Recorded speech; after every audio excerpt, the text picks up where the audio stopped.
దీని మీద జనసేన గాని పవన్ కళ్యాణ్ గాని ఈ మధ్యన ఎప్పుడు మాట్లాడలేదు అసలు దానికి సంబంధించి. లేదంటే అరెస్ట్ చేయాలి ఇలాంటి వార్నింగ్లు కూడా ఏమి ఇవ్వలేదు.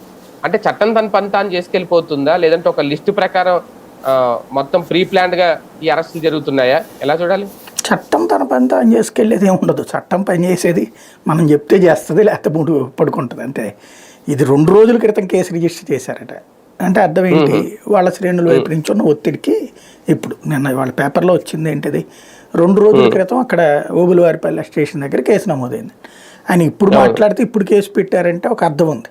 అప్పటి మాటలకి ఇప్పుడు కేసు పెట్టారంటే అది అందులో భాగంగా రాసుకొచ్చింది.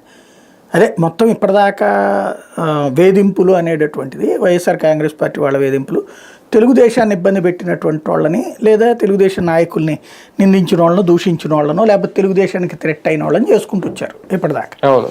ఇప్పుడు పొత్తు ధర్మంలో భాగంగా జనసేనకి ఇబ్బంది పెట్టినటువంటి వాళ్ళ జోలికి కూడా వెళ్తున్నారు. అది ఇక్కడ కనబడుతున్నది పాయింట్. అంటే అరెస్టులో కూడా సమన్యాయం జరుగుతుందేమో ఇద్దరు, అంతే. అంటే ఆ పర్సంటేజ్ ప్రకారం వెళ్తున్నట్టు ఇప్పుడు. అంటే అరెస్ట్ ఎలా చూడాలి సార్? అవునండి, రాత్రి 9 గంటలకు వెళ్ళి అరెస్ట్ చేయడం, కనీసం ఎక్కడ తీసుకెళ్తున్నారో కూడా చెప్పకపోవడం, దానికి సంబంధించి ముందస్తుగా ఎలాంటి నోటీసులు ఇవ్వకపోవడం, సడన్ గా తీసుకెళ్లడం అనేది ఎంతవరకు కరెక్ట్? బేసిక్గా ఒకటి ఇట్లాంటి వాటిలో 41 నోటీస్ ఇచ్చి పిలిచి ప్రశ్నిస్తారు. ప్రశ్నిస్తే ఏం